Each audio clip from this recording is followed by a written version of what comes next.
À la phase de la prédication et le prédicateur du jour, nous le connaissons très bien, il aime beaucoup rigoler, quand il prêche on ne sent pas trop, pourtant il dit vraiment. Et c'est... Ton mari.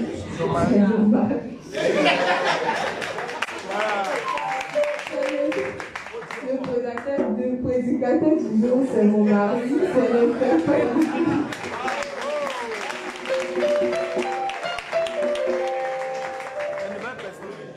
La nouvelle personne, s'il y a une nouvelle personne, suivez le monsieur juste en vert.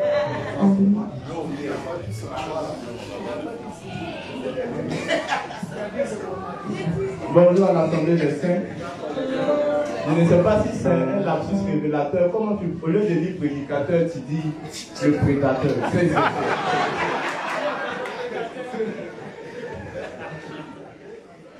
Je vais demander à l'inspecteur Romy de prier pour la prédication.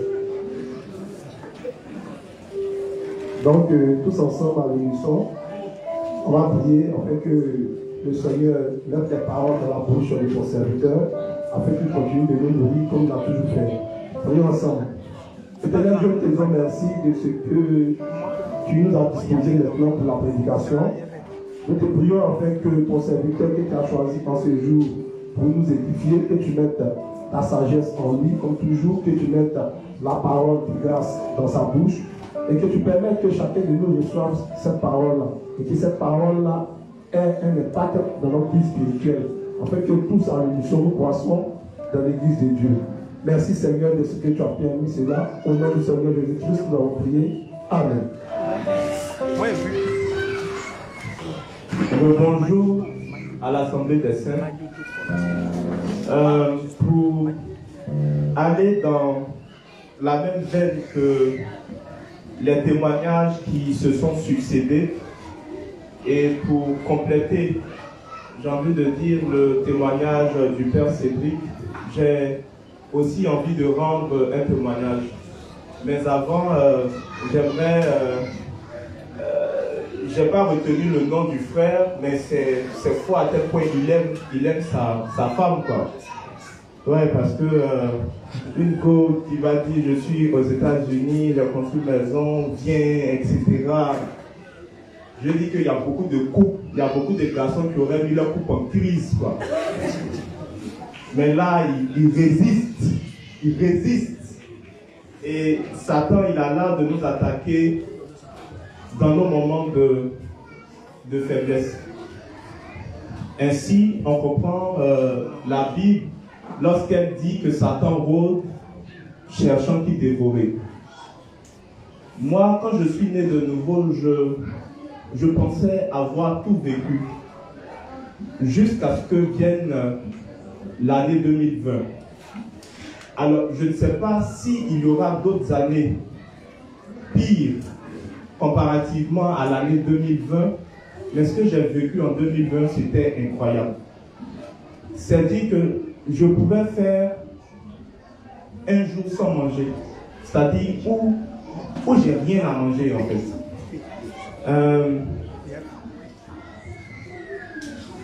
En ce moment, le secrétaire Landry, il habitait dans l'immeuble où je suis, il était au 2e. Moi, je suis au 3e.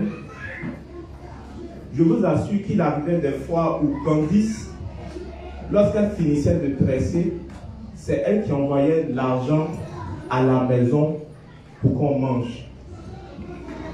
Et souvent, le matin, parce que j'ai développé des techniques, en fait, moi je suis, la faim ne me fait plus peur, quoi. J'ai développé des techniques, c'est-à-dire, quand tu as faim, comme c'est que tu n'as rien à manger, quand tu dors, tu restes au lit le plus longtemps possible. Alors, tactiquement, tu n'en peux plus aux environs de 10h, 10h30. Et là, tu vas te laver et tu te brosses les dents. Quand tu vas te laver et que tu te brosses les dents, ça diminue. Donc là, on est environ 11h. Tu peux tenir jusqu'à 13h. À 13h, tu as tes 500. Tu manges Vraiment, si tu veux, tu achètes à ticket 300, 200.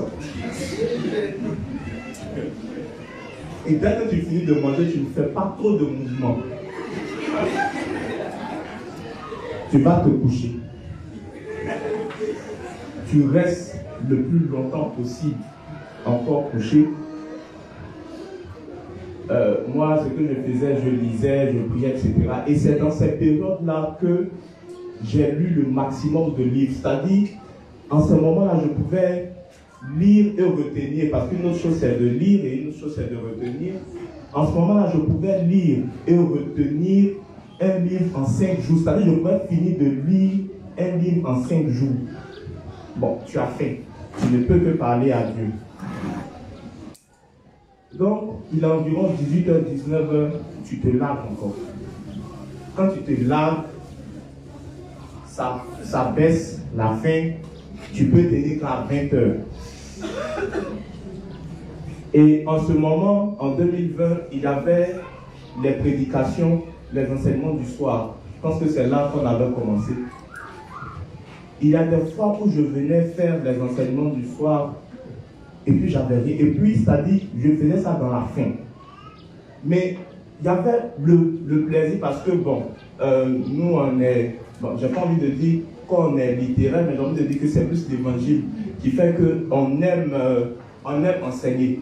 Alors, il y avait la joie de venir enseigner, de venir partager des trucs qu'on a découverts.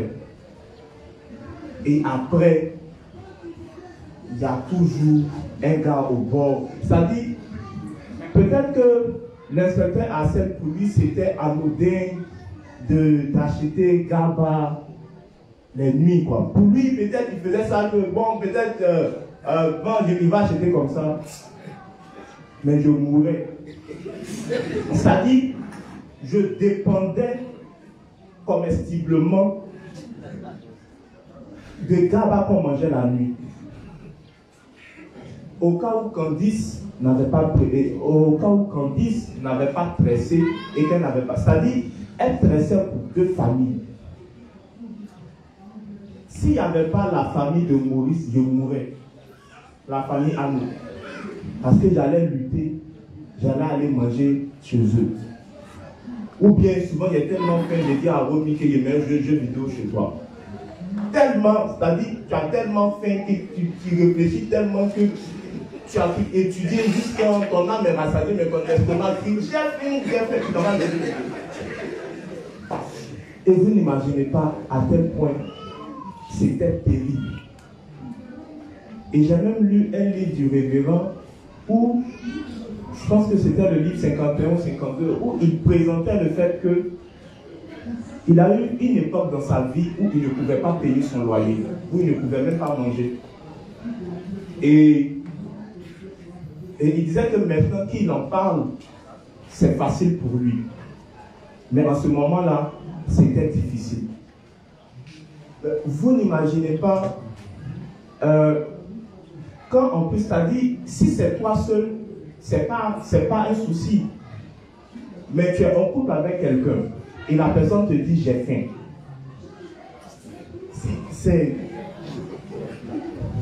Vous n'imaginez pas la torture, quoi. C'est-à-dire, quand je causais avec ces filles, je n'arrivais pas à lui demander ça va, est-ce que tu as mangé? Bon, si elle me dit je n'ai pas mangé, j'ai dit quoi? Yako, faut prier.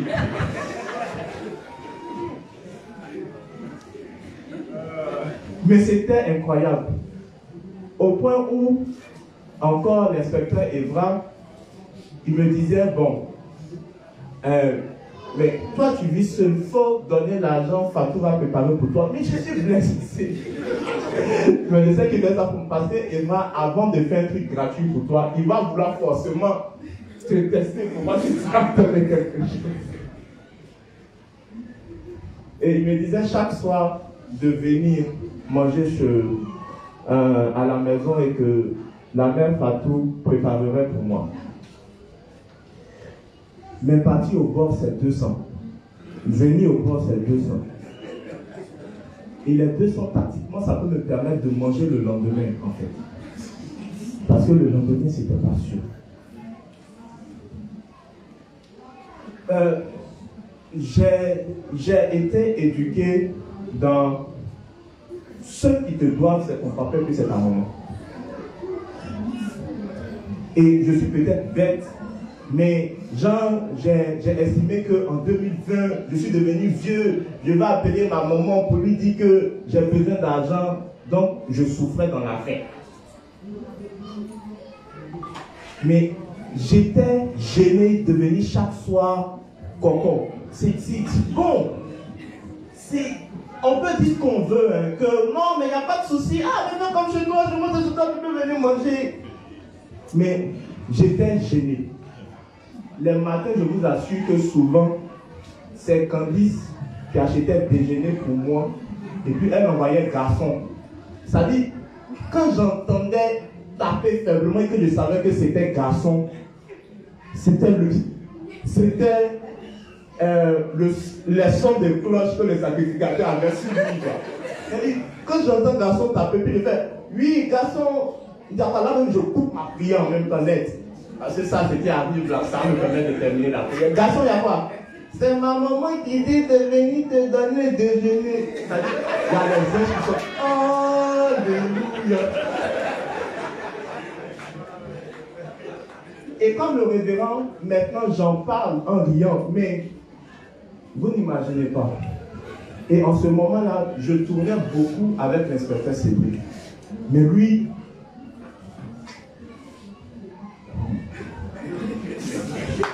oh, c'est compliqué. Vous.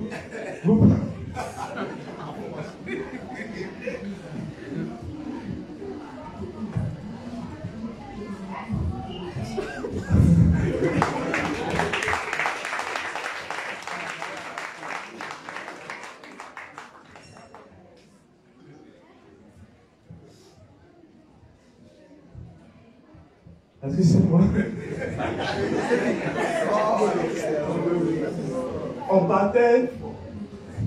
On partait évangéliser très souvent. Je m'en fous de tout. On partait évangéliser ensemble. Inspecteur Cédric et moi. Donc, dès qu'il avait un fort, peut-être qu'il savait que je... Non, quand même, foutait. Un garçon ne pleure pas quand même. Même si on dit que Jésus pleura.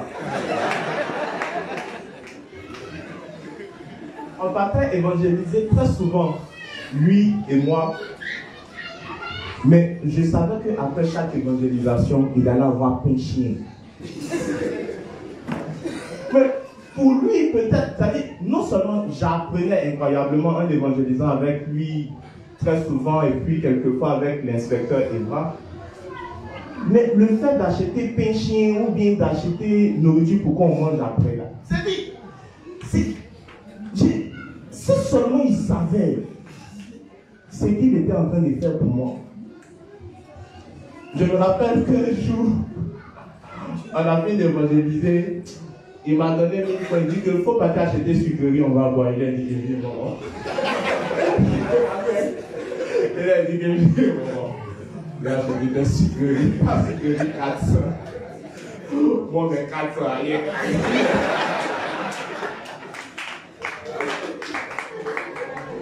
Tu ne peux pas venir me dire, moi, dans ma vie, j'ai acheté des sucreries 400, je finis de boire, puis après, elle fait. Où Stéphie doit venir à la maison, et puis, tu es fatigué de dire à celle avec qui tu es que tu n'as pas d'argent. Donc, tu es obligé de lutter. Hey, je sais que s'il y a des taxes, ça va sortir. Mais, bon, c'est-à-dire, nos parents, ils nous ont toujours mis dans l'opulence.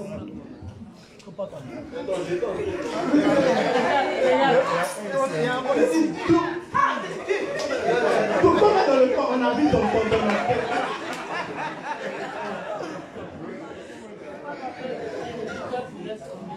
corps. Donc, il n'y a pas dit, tu les taxais, c'est pas dit, Stéphie.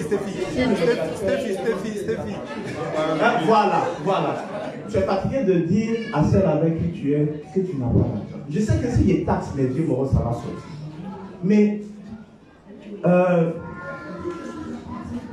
mes parents m'ont mis dans l'opulence. Ma mère, par exemple, elle était chargée de mission de babo. Donc, si vous voyez qu'aujourd'hui j'insulte à faire des babos là, c'est pas parce que j'ai pas été un moment des trucs babos.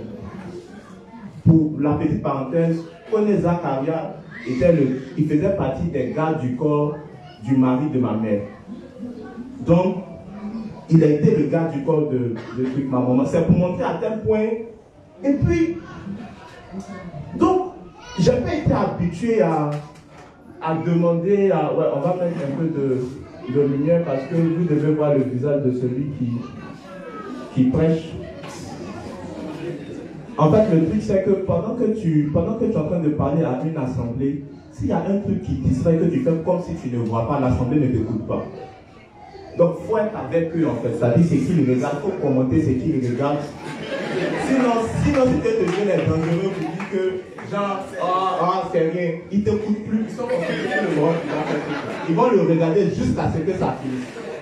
Donc lui aussi, dans ton cœur là-bas, tu dis, hé, il n'a qu'à vite faire maintenant, viens de venir ici, chose que je suis en train de dire maintenant. Regarde, est-ce que tu n'as pas laissé le gars d'aller parler ma chose? Donc, et ce que c'est que, quand le propriétaire t'appelle et que tu n'as pas le loyer, mais c'est pas possible. Il est là, il te stresse. Il t'encaisse son loyer. Tu n'es rien, mais ça dit que tu n'as plus d'honneur. Son loyer. Et puis tu es là, tu deviens petit devant lui. Ah, vraiment, pardon. En ce moment-là, c'est chaud. Ah, en tout cas, ça. Mais il te dit, si le mois prochain, tu n'as pas l'argent, en tout cas, tu quittes la maison. Hey. Depuis 2 mois, tu n'as pas l'argent de loyer. Et puis il t'appelle. Et puis il te dit, quand le 2e mois arrive, là, il n'y a pas l'argent de à pas pressé. Je suis venu voir ma vieille maman, il lui a dit que quand j'ai remis. J'ai vu Cédric, j'ai envoyé un message au père Cédric, il lui a dit que je n'ai pas l'argent pour payer ma mère. En fait, je ne lui ai pas envoyé le message pour qu'il me donne l'argent. Mais j'avais besoin de parler. Et il me dit, t'inquiète, le révérend est passé par là. Je sais qu'il y a d'autres ici qui allaient l'insulter. Mais le fait qu'il m'a dit, le révérend est passé par là, et puis à chaque fois que je partais évangéliser avec lui, c'était magnifique. J'ai dit à l'inspecteur Arsène me dit que Dieu est en train de te former, que si on t'aide là, c'est nous-mêmes qui va frapper. Ça dit, c'est pas si vous entendez le truc quoi. Donc tu es là. L'inspecteur m'a dit, si tu sais que tu ne peux pas tenir, va en famille. Mais si tu peux tenir, il faut calmer. Et c'était chaud. Je viens voir Kobo, je lui dis, Kobo, que je mange difficilement et j'ai du mal à payer la maison. Je vais retourner en famille. Kobo me dit, tu as du mal à payer, mais tu arrives à payer. Je lui dis, donc faut rester.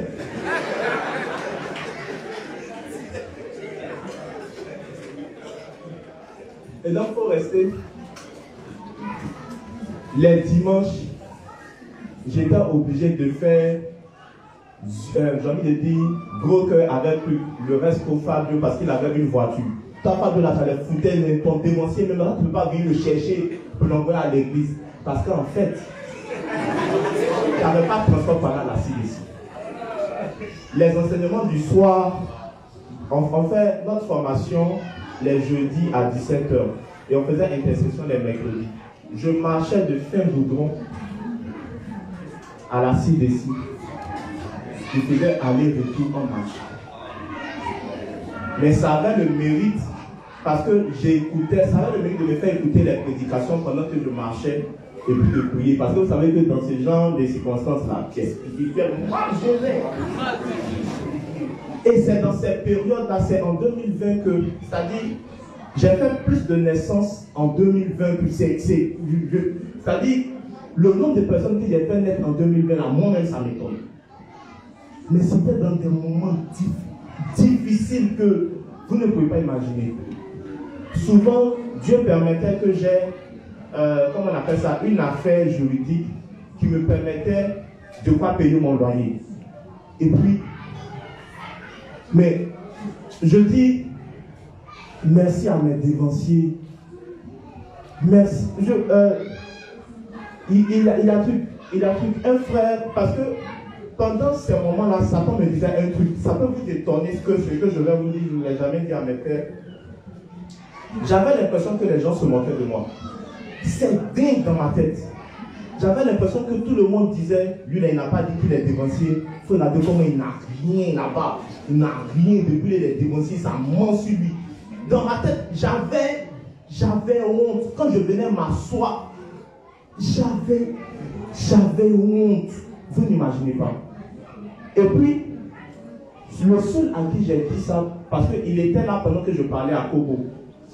Et puis quand Kobo s'est déplacé, je lui ai dit, voici ce que je ressens, c'est à grand Hachem. Et puis il m'a dit que non, hein, pour nous, tu es à l'aise, tu as dit qu'on se moque de toi. Moi, dans ma tête, là, tous les gars qui me regardent, là, tu vas courir les dévanciers, ça ne va pas chez lui. Est-ce qu'il est dévancier? C'est pas un gars de foi. Pourquoi? Malgré tout le réconfort que je pouvais avoir dans ma tête, tout le monde se moque de moi. Quand je passe, je vous jure que c'était comme ça que je pensais. Que tout le monde se moque de moi. Et je venais, je faisais enseignement du soir. Les gens ne savaient pas que le gars qui faisait enseignement du soir, là, c'est Dieu qui prêchait. Mais la faim qui était dans tout son ventre là, il était obligé de durer, mais s'il finissait tôt. Et j'avais une sensation extraordinaire, c'est que quand on me servait un bon plat, j'avais peur. Ça dit, le type il a tellement faim, au lieu d'être content qu'on lui serve un bon plat, il a peur, parce que j'étais le plus, je me disais que, hé, ça dit, ça va finir, puis je vais avoir. Quelle est la fin qui m'attend après ça? J'avais peur, c'est-à-dire, je mange, puis je ne suis pas content, j'ai peur pas. Parce que en fait, je dis, et si ça pouvait s'éterniser? Parce que la fin qui va m'attendre, je ne sais pas c'est quand encore je vais avoir ça. Vous n'imaginez pas les petits Dabali, permettez-moi l'expression, Dabali c'est mon dossier, s'il vous plaît. Les petits Dabali, on paye au bord entre nous. Pour moi, s'il n'y avait pas cette nourriture-là, s'il n'y avait pas des personnes qui étaient là pour m'aider, j'aurais craqué. J'avais commencé à devenir jaloux. Des juges qui s'en foutent de Dieu, puis ça va, mais moi il marche pendant la Silésie. Moi il fait truc, il fait les trucs qui. Je suis venu ça, pourquoi on dit oui? Que moi-même là, je ne travaille pas. Tu sais, inspecteur chef même depuis de poser ce dossier là, il ne travaille pas. Mais il y a le temps même qui est gâté là. Vraiment, il a fini de faire. Il a fini moi. Donc, pour dire que mon petit, si on devait se plaindre là, toi, tu vas te plaindre dans notre affaire. Des frères qui me donnaient habits, qui me donnaient des chaussures. Ça dit, et puis je me sape dedans. Genre, non, mon manager, le gars, il l'a fait. Mais mon manager, c'est. Souvent, ma mère, elle m'envoyait de l'argent. Ça dit, une fois que j'ai 30 000, 40 000 sur moi comme ça,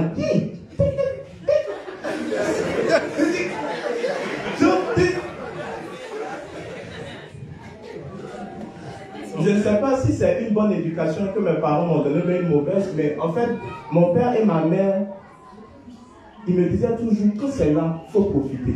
Quand ce n'est pas là, tu assumes. Et puis bon, j'assumais pas. Mais quand c'est là, j'ai mangé, mais j'ai faim. Et je faisais tellement l'œuvre de Dieu, et puis Dieu a permis que il y a une dame pour qui j'encaisse les loyers, qui a vu le pasteur Donald Darbobo. Et lui dit, mais moi je suis loin, tu ne peux pas gérer ça. J'ai dit, il n'y a pas de souci.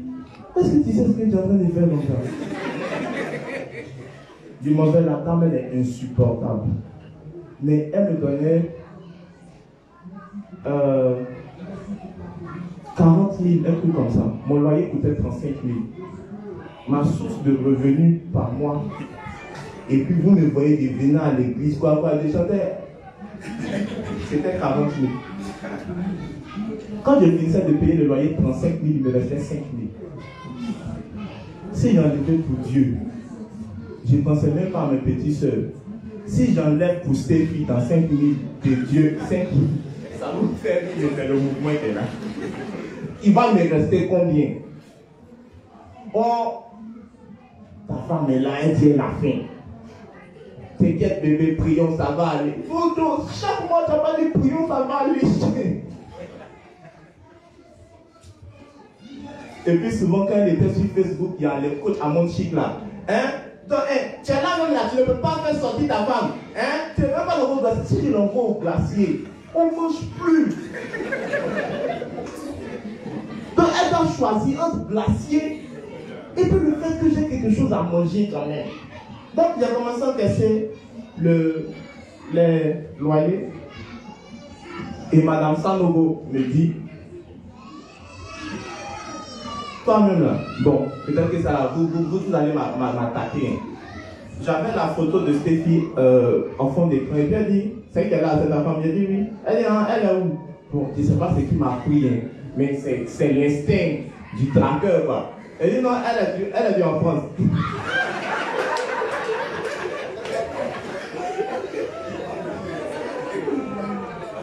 Ah, heureusement que tu n'étais pas. T'as entendu ce qu'elle dit là? Donc, elle dit, ah, toi c'est la petite fille de France là, toi que tu veux te...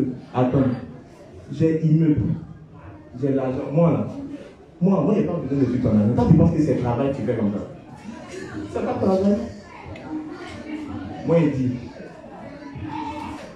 faut te mettre témoin. Tout ce que je te demande là, hein, faut devenir musulman. C'est le même Dieu. Tout ce que tu veux, il va te donner. J'ai une maison, il va te donner une voiture. Tu as géré mes affaires. Bon, j'ai trouvé ça, j'ai pas vu ça en plantation, mais c'est foutaise quoi. Et Satan aussi. Il n'a qu'à se cacher pour me tenter comme il essaie de trouver un lion. Au moins là, c'est laquelle genre, une cause de mon genre qui est là-bas, même, là même, elle n'a pas besoin de tout le monde décide d'y attenter par son appareil. Une grosse truc. Ah, Satan aussi. Ça la foutaise si moi, comme je ne l'ai pas dans la chambre. On fait ça quand même. Ah, Satan. Donc, il mettait là dans le débat. Quand souvent j'allais la voir pour lui faire le point, moi, Manassanogo, tu es bien, oui, mais c'est toi qui ne veux pas. Je te dis que c'est toi qui doute. Si tu veux tout de suite là, tu vas prendre. Mais moi, il dit, il faut devenir musulman. Moi, il dit à Satan, il faut que je t'apprenne à me tenter. Il n'est pas subtil, quoi. C'est pas c'est moi qui dis quand même. Et puis son petit frère dit de gérer ses loyers aussi. Et finalement, quand je comptabilisais, ça me faisait 70 000. Waouh! 70 000 par mois! Parce que quand tu sors de l'université, tu as quand même un certain niveau, comme certains Cédric le disait, pour nous, c'est-à-dire, je regrette parce que, à part l'école, je ne sais rien faire. À part l'école, je sais absolument rien faire. Le seul truc que je savais faire, c'était chercher femme, mais ça ne donne pas l'argent. C'est-à-dire, tout ce que je sais faire, c'est un truc intellectuel en fait. Et donc, quand tu sors de l'université, là, tu as pris de grands rêves, façon, donc, les enfants là, tu demandes, c'est payé combien? 100 000, donc malade. Tu dois payer 100 000. Tu as dit, mon niveau, là, des trucs, malade. Mais il a commencé à avoir 70 000. Oh, l'argent, appelle l'argent. J'ai dit quand il finit de payer mon loyer 35 000. Il me laisse encore 35 000. Il peut dire au Dieu, il peut dire à ses oh, t'es fini cheveux. Oh, oui, la bizarre.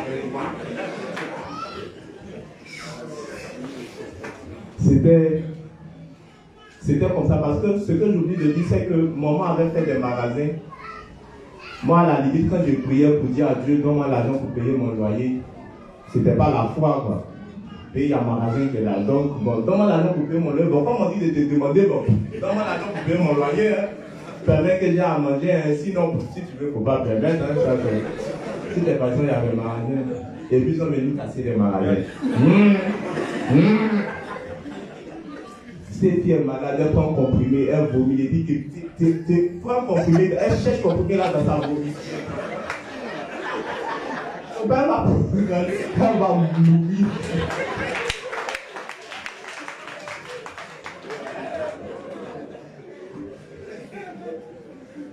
Je me rappelle un jour, j'étais malade. J'avais non seulement pas l'argent pour acheter les médicaments, j'avais pas non plus l'argent pour manger. Et j'étais malade. Et puis, vous pouvez me dire que, ah, mais tu as tes parents, mais je ne suis pas. Je me vois mal en train d'aller voir mon nom. Pour dire, je sais Dieu. Je peux demander l'argent à Romy, mais je ne peux pas demander l'argent à mon nom. Je ne sais pas comment je vais vous dire ça. Ça, c'est plus fort que moi, j'arrive pas. Et puis, c'est pas pour rien, Joma il fait comme moi. Hein. Et puis Joma et Akosi sont venus. Parce que j'avais écrit un message là, comme ça à la limite, j'étais moi par mes dernières volontés. Et pour ce type, il a faim. Il n'a pas l'argent pour se soigner. Il est malade, pas lui-même. J'ai fait mes dernières volontés, j'ai envoyé ça à tout le monde, priez pour moi. Et puis ils sont venus. Mais toi, tu as envoyé un message comme si tu es mort. J'ai dit oui, mais je suis mort, je n'ai pas l'argent pour payer, manger, pour payer les médicaments. Les gars m'ont pris pour m'envoyer à l'hôpital. Ils ont payé mon ordonnance. Ils ont payé ma consultation. Ils ont payé mes examens. Le lendemain, la juste bêtise, je ne sais pas d'où elle est sortie celle-là. Ah, inspecteur, j'ai appris que tu es malade. J'ai dit oui. Elle dit, tu veux manger quoi? Elle est venue trouver Stéphie à la maison, on avait fini de brûler l'argent de Stéphie, tout ça. Elle dit, tu veux manger quoi? J'ai dit non. J'ai dit, je veux manger foufou. Ma bouteille de gaz était finie. Elle a acheté la bouteille de gaz. Elle est partie au marché. Elle a fait un marché de combien de jours? Et puis elle est venue me donner. Elle a préparé pour moi. Si Stéphie n'était pas là, peut-être elle allait me masser.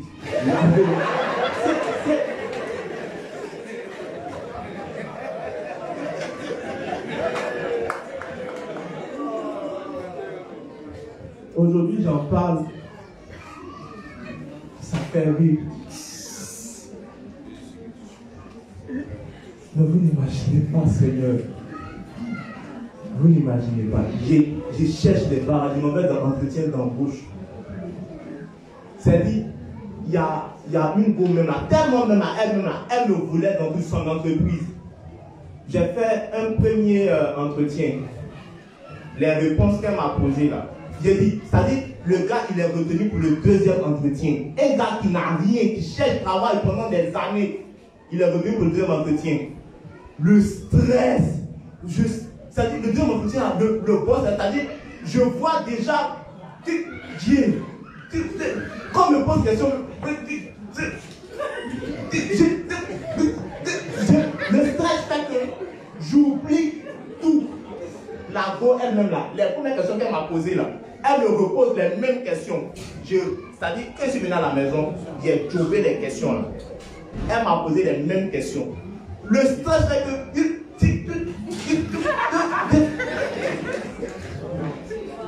J'ai fait des entretiens, on m'a dit, je suis retenu, je commence à danser en même temps. Ouais, non, on va t'appeler. Ah, excuse-nous. Et ben, il m'appelle, ah, excuse-nous, hein, vraiment, c'est que tu m'en vas t'appeler. Appelle-moi, les frères, j'ai besoin de vous. On m'appelle. Jusqu'à ce que j'arrive à au moins avoir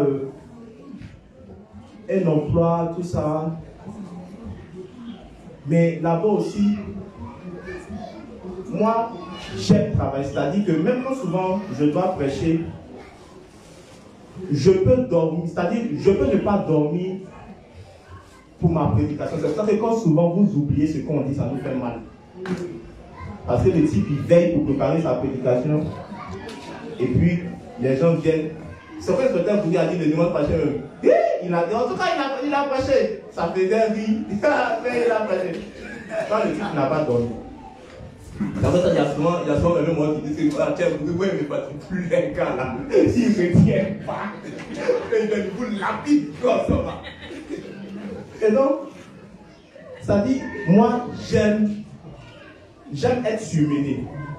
Mais au moins, il faut me respecter. J'ai dit, le gars là, il s'est dit, il me traitait comme. Jamais on a discuté. Ça dit, jamais je l'ai discuté avec mon patron. Puis il m'a parlé, ah, mais ça va, ça. Toi, merde, c'est pas ça. C'était sans cesse de l'humiliation. Oh. Non. Tiens, même si j'étais bien géré, mes jours, tiens, je me réveille à 5 heures, je quitte la maison, il fait nuit, je rentre à la maison, il fait nuit. Et puis tu as humilié de la sorte chaque jour comme ça, même si on dit que. Et puis en même temps, ça vient dans toute ta tête.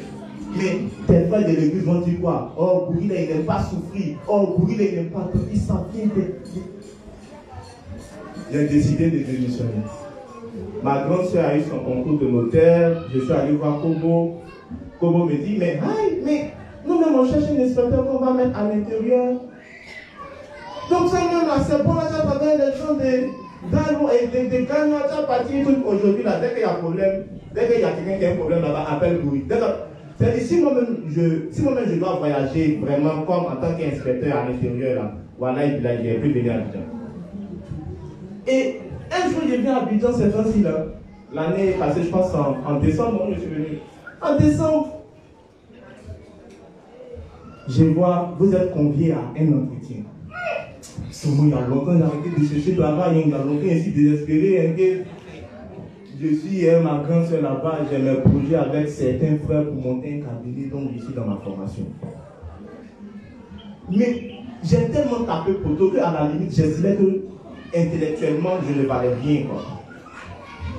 Et puis moi, je disais toujours à Dieu, mais Dieu, les gars là, eux, ils cherchent travail, il y a d'autres là, les légalistes qui racontent qu'ils ont fait un entretien. Bon, on n'a même pas posé question, mais ils ont eu. Comment c'est foutaise? On m'appelle pour un entretien, on me dit ça comme ça. Et puis moi, j'allais checker quand même. Je n'ai même pas dit à Stéphie que je n'ai pas fait un entretien. Mais moi, je lui ai dit que ça s'est bien passé. Et puis après, je ne lui parle plus de ce qui s'est passé. Je suis parti. Je me rends compte que je suis seul qui a été appelé avant. D'accord? Je viens, je croise le DG, on me met dans les conditions, attendez le DG s'il vous plaît. Non, je vois que je suis bien traité de toute façon. D'habitude, même en entretien, il me savent. Pas cravate, souliers, fourré, on dirait tout paille. Je suis parti avec une grosse chemise. Comme j'ai pris un peu de poids dans ma vie, mon pantalon là, fait mes boutons à sauter. Fait mes trucs là, n'arrive plus en haut. Donc si on me disait de me fourrer, même pour faire l'entretien, j'étais mort. J'ai porté faire des tennis. J'arrive devant le gars. Le gars dit, oui, en fait, tu as déposé ton CV depuis janvier passé. C'est-à-dire, ça faisait plus d'un an que j'avais déposé mon CV. Je lui ai dit, ouais, papa. Il me dit, ah bon.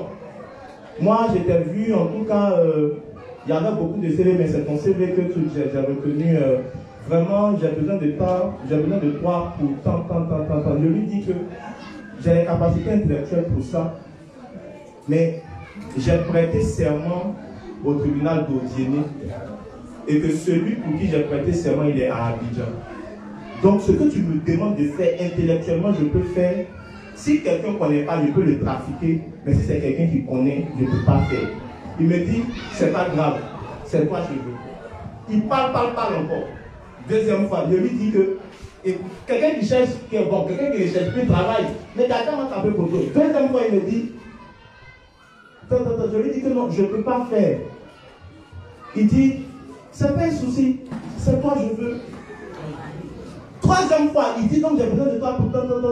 Je lui dis que Vraiment, ce que tu demandes là, je veux qu'on soit sûr, hein.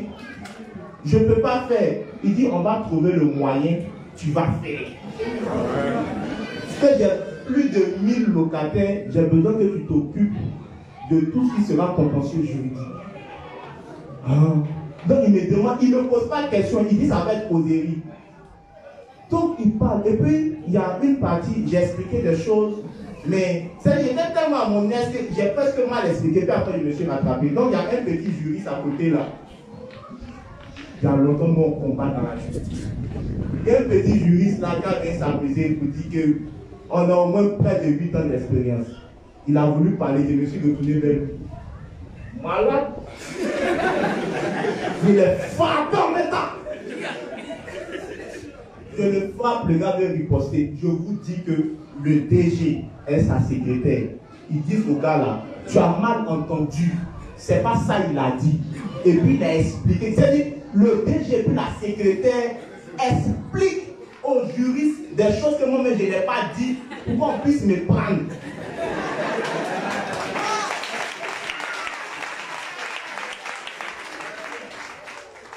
Et le gars me pose la fameuse question. Tu vas être payé à combien?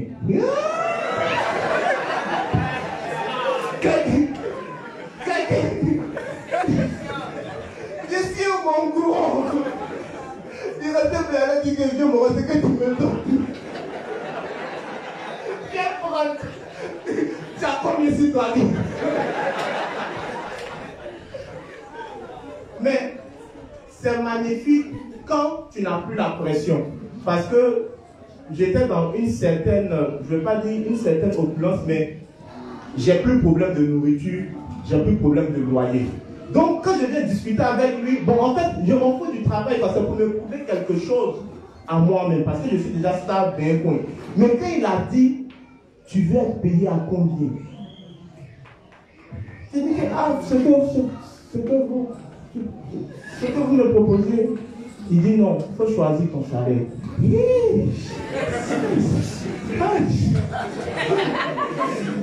Voiture en même temps, veste, climatiseur, nez gonflé en même temps.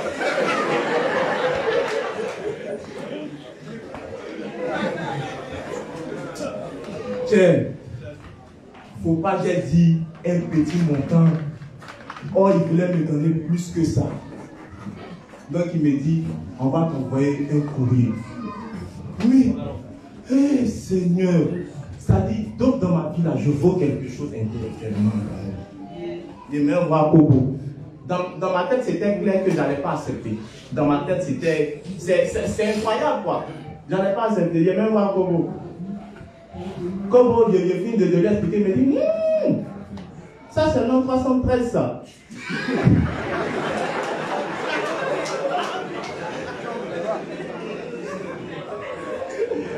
Je dis comment ça c'est le 313. Il dit tiens. Parce que quand tu es à Gagnois, tu arrives quand même à venir prêcher ici, tu arrives quand même à aider les frères ici, et puis en même temps tu aides les frères de l'intérieur, tu vois que c'est bon. Parce que moi même quand j'étais à l'ISM là, on m'a dit de m'occuper du Nord. Moi j'ai dit que hey, non hein, moi là, c'est fini. Hein. Donc ça, ce qu'il veut te faire là, c'est pour te sumer. Il ne faut pas accepter, c'est l'an 313. Ouais. Donc moi avant si m'a dit c'est un pico. Abandonnons-nous là en même temps. Et puis, donc il a fait de me dire ça, c'était magnifique quoi.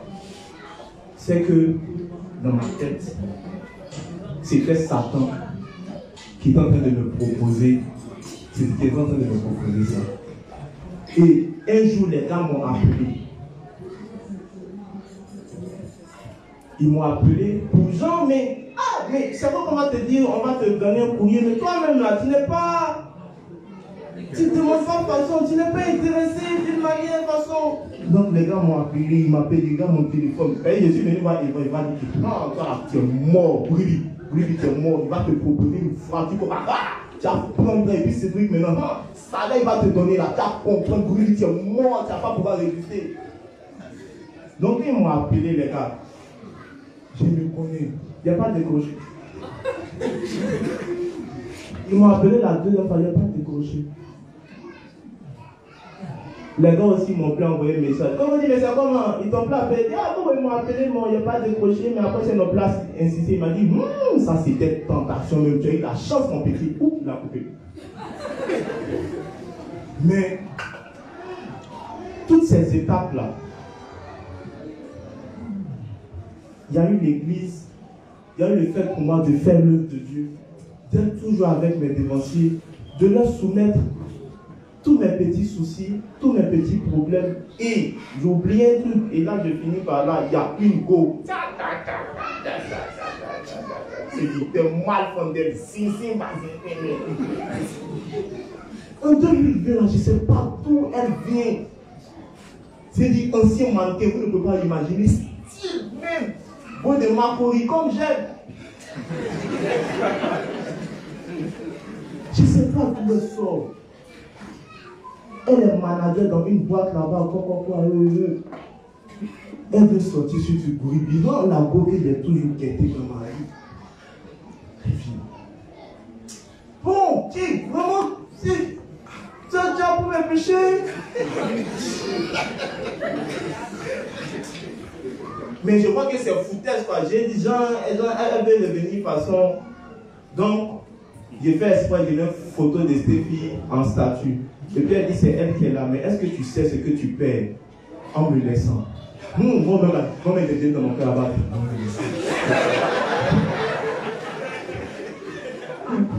Moi-même, j'ai fait ça.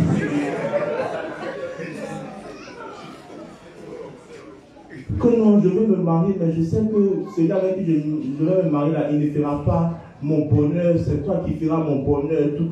Oh, quelle parole mielleuse. Ouais. Et un jour même là, elle est venue me voir, j'ai pu crier un truc, mon vieux m'a remis, mais je ne lui ai pas dit pourquoi. Il est taxé bon là-bas, il a vomi sans même temps. Bon, il a résisté, elle s'est mariée en 2020. Elle veut divorcer. Son mari la frappe quand il déchire ses dessous. Tellement il la frappe. Je lui ai dit, tu as vu, si depuis longtemps tu n'étais pas parti et que tu étais resté, je vais faire ton bonheur. Donc, pour dire quoi? Merci. On va traverser dans notre vie de foi des moments tellement difficiles où vous aurez l'impression que Dieu ne vous écoute plus. Je me demandais si Dieu m'écoutait. Vous allez traverser des moments tellement difficiles, tellement compliqués, où vous aurez l'impression que Dieu ne vous écoute plus, où souvent vous n'allez même plus manger. Et vos dévanciers vont vous dire des choses, et peut-être vous allez trouver ça méchant. Mais moi j'avais l'avantage, c'est là où on voit la différence entre Dieu et les hommes. Quand Dieu a dit que la lumière soit là, ça n'a pas brûlé. Ça n'a pas scintillé sur la terre. C'est venu en même temps. Vous aurez l'impression que vos dévanciers vont vous dire des choses tellement compliquées, tellement trucs, mais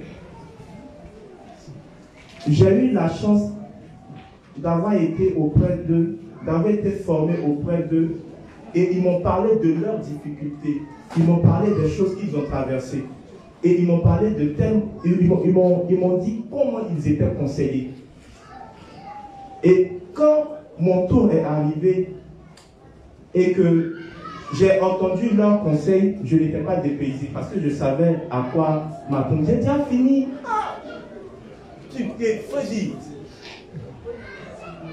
Faut dire pardon, depuis il regarde lumière, faut laisser au moment de offrande, tu as fait. Vous me voyez bien, vous ne me voyez pas. C'est pour la caméra. Je vois bien. On dit on me voit bien, faut laisser, faut dire pardon, tu l'as vu constant. C'est la partie que tout le reste à vous pour vous oublier. C'est ce que j'ai dit maintenant, c'est ça qui est chic.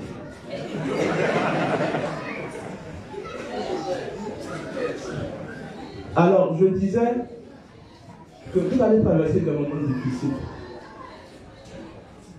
Vous trouvez certainement bête ou méchant quand on dit que quand tu as des problèmes, va lire, va prier et faire l'œuvre de Dieu. Peut-être que vous trouvez ça incongru, mais c'est comme si c'était de la foutaise, quoi. C'est comme si, mais c'est ridicule ce qu'ils sont en train de me dire là. Mais c'est quand les temps sont durs, que c'est dans le désert que Jean-Baptiste a prié. Voilà, c'est quand les temps sont durs que on voit pleinement la force de Dieu, ou bien l'amour de Dieu pour nous. Quels que soient les moments que vous allez traverser, continuez toujours de faire l'œuvre de Dieu. N'abandonnez jamais la foi, quelles que soient les propositions qui vous seront faites. Il y aura toujours des raccourcis. Ce qui nous fait tenir, ce sont les principes, c'est l'Église, c'est la foi, c'est nos évangiles. Les raccourcis que Satan nous propose, c'est la mort. Il y a un texte dans la Bible qui est vraiment qui me plaît, c'est que le peuple d'Israël, ils vont passer par la mer Rouge, c'est ça? Par la mer Rouge et puis ensuite par le désert. Et il y a un verset avant cette partie-là qui dit qu'il y avait un autre chemin qui n'était pas long. Mais s'ils passaient par ce chemin-là, ils allaient mener une bataille contre les Jébusiens ou bien voilà. Et cette bataille-là allait faire qu'ils allaient se retourner. Souvent, on passe par des moments difficiles et compliqués. Et on se dit, mais pourquoi ça ne peut pas être plus facile? Pourquoi Dieu ne peut même pas comprendre ce chemin-là? Mais si on avait les choses plus facilement, on aurait perdu la foi. Parce que les batailles auxquelles on allait être confronté, quand on allait dans cette forme d'opulence, ça allait faire qu'on allait chuter et on allait s'éloigner de l'Église. Le vrai, c'est que s'il était parti pour les 12 millions, il mourrait spirituellement. Donc quand Dieu nous fait passer par des difficultés, c'est pour forger notre foi. N'ayez pas peur des difficultés. N'ayez pas peur de la faim. N'ayez pas peur n'ayez peur de rien. Parce que je dis toujours que les gars, ils ont fait 40 ans dans le désert, Canaan. Ça n'a pas fui. Dieu a voulu qu'ils apprennent ce que lui il voulait. J'étais là une nuit dans la faim. Et puis quand on m'envoie un message pour me dire, se laisser guider par Dieu, malgré les difficultés, c'est cela être un homme de foi. Et que Abraham ne regardait pas à la réalité aux circonstances, mais il regardait à ce qu'il avait demandé à Dieu. Ce jour, Kobo m'a écrit ça là. Avant ça, quelques minutes avant ça, je voulais presque pleurer. Tellement je ne comprenais pas ce qui m'arrivait. Et puis il m'a envoyé ça. Donc, quelles que soient les difficultés que vous allez traverser, n'abandonnez pas. Comprenez quelque chose. Seigneur, qu'est-ce qu'il faut que j'apprenne?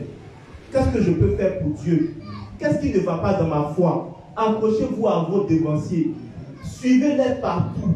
Parce que moi, c'est parce que j'ai eu des maîtres qui m'ont aimé, que j'ai chéri. C'est parce que j'ai eu des frères avec qui j'ai fait l'œuvre de Dieu qui ont fait que c'est ce qui a fait que je suis toujours là. N'abandonnez jamais la foi, quelles que soient les difficultés. On va passer maintenant au thème. Non, je rigole. Sur ce, que Dieu vous bénisse.